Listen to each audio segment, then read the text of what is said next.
Welcome. So, I'll be right back.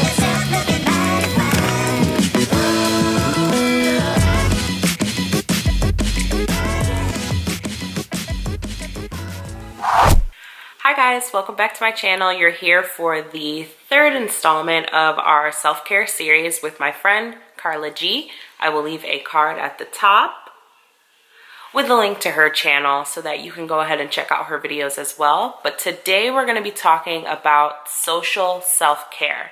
Now, social self-care is being mindful of the social wellness that you have.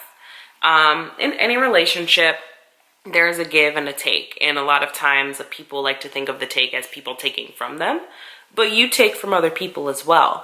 So being socially self-caring is knowing yourself and knowing those around you and knowing how you can give and how you can take and what you're allowing to take from you.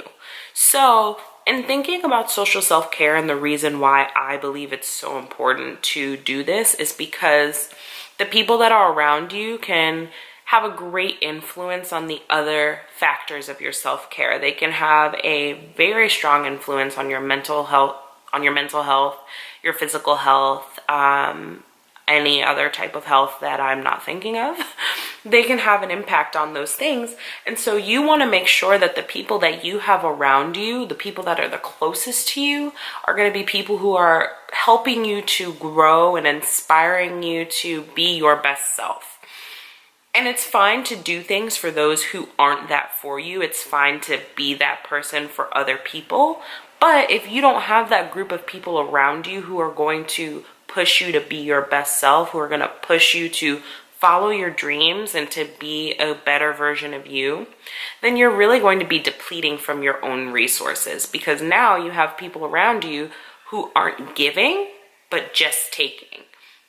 And then you're going to feel weary, you're going to feel burnt out, you're going to feel down and sad. And now you're in this mode where you're just down and depressed, and you have no one to really help you get out of that. So being aware of your social self-care is so important, and you don't want to allow yourself to be held back by your social self-care.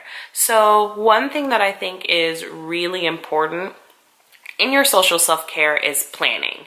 Now, you guys might think, man, she's the crazy planner girl. Of course she thinks that planning self-care is super important, or social self-care is super important, and it is. And here's why.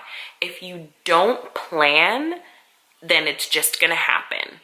And so if you, let's say, want to hang out with someone, and this is someone who you really admire, you look up to, you want to hang out with them to kind of learn how they are. Let's say, you know, you're a mom and you want to hang out with another mom who you look up to and think is an amazing mom. If you're just waiting for the moment to come or hoping that it's going to happen by chance, it's never gonna come. If you keep waiting for tomorrow, tomorrow is never here. So you have to plan for it today so that you can go ahead and get that time. And that includes anything. So you can go ahead and plan hangouts, make sure you're planning dinners, make sure you're going on dates, make sure you're, you know, planning the calls that you're going to make throughout the week to your family members, friends, whomever you need to call. But making sure you're planning this time and not letting it happen by chance. And also planning your gratitude.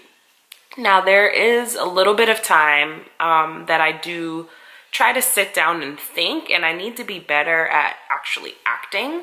But I do try to sit down and think of who affected me that week, how they affected me, what did I really enjoy out of that interaction, what did I learn, so that I can go ahead and be better.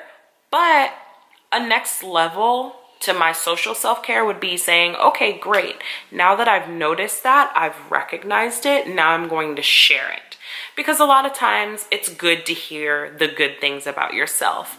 And the same way I need help, that person might need help too, and that might be the help that they need. They might need to hear how wonderful our interaction was. I'm sorry.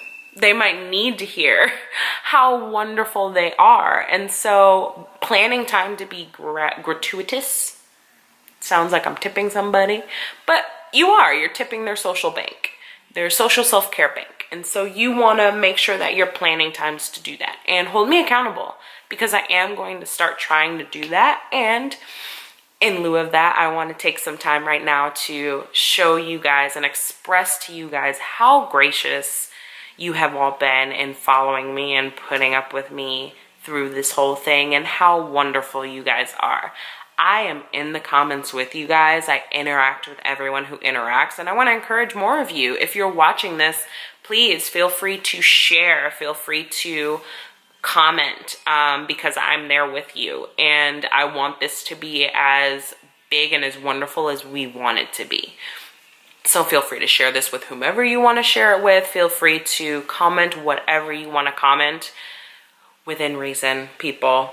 Okay, but I'm here for that, and I'm here for you, and I'm so thankful that you guys are here on this YouTube journey with us and my family, and that you guys have taken time out to like watch us and enjoy us and have fun getting to know our family in this way.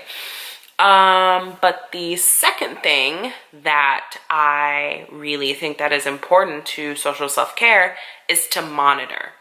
Now, there was a time in my life where I was really going after my relationship with God and to be the best woman I could be. And I had some friends who, it wasn't that they were like downing me in that, but the more I realized that this is what I was going after and this is what they were going after, it kind of clashed, and we didn't really like have a falling out. We just kind of faded out. And we phased out of each other's lives, and that's completely fine. But sometimes you have to actively go and weed out people in your life who are not there to help you, or that you're there to help. Sometimes you're just kind of around people hoping that they're going to change, or thinking that, okay, well, my life is going to be enough to encourage them to change this about themselves. And the fact of the matter is, no one can change anybody but themselves. They have to choose to be better or whatever, be more in line with the things that you're in line with. So weeding out the people in your lives and sitting down and taking time to think, okay, how do I really feel about this person and their interactions? And being bold enough to be honest with yourself in that way, and to say to yourself, you know what? This person isn't the best person for me to be around, and it's okay to do that. It's completely fine, and it's necessary for your social well-being, that you can continue to give to others by making sure that you have good people around you as well. Now, that's not saying that you don't invest time in other people and invest time in people who are special causes, but you do want to go ahead and plan and limit that time. So I'm talking about the people that you spend the most time with should be people who are in line with the things that you're in line with. And also, you want to make sure that you're getting time with people who inspire you. So if there's someone who you really look up to, who you really admire, get time with that person. Like, life is too short to just sit by and look at somebody and wonder what they're doing for their success that you want. No, don't just sit there. Be active, be proactive about the things that you want, because you can get it. And so if you want to get time with someone, that's fine, do that. Now, that might not always be sitting down with them and having coffee.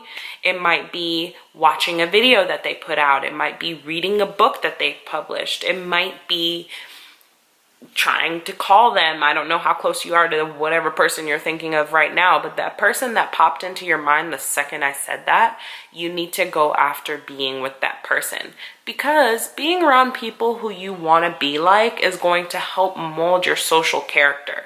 It's going to help change the way that you interact with other people, but it's also going to change the way that you allow other people to interact with you.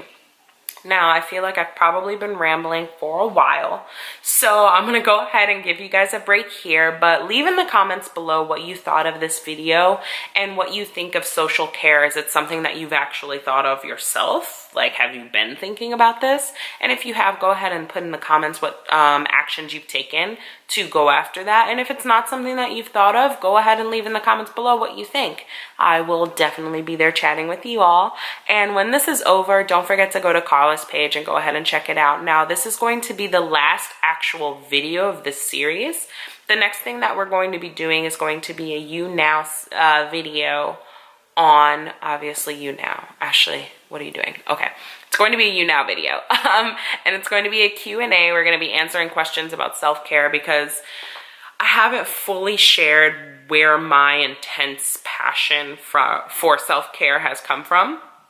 And I mean, Karla kind of explained it in her video, and I will leave a link here so that you can go ahead and watch her first video. But we want to answer your questions. We want to be as present as possible to help bring awareness to other people, specifically other moms, making sure that we are not only taking care of our children and our husbands, if you have them, or spouses, but that we're also taking care of ourselves.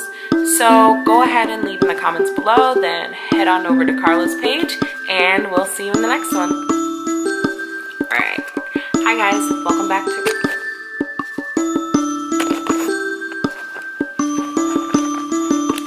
Okay, for real this time.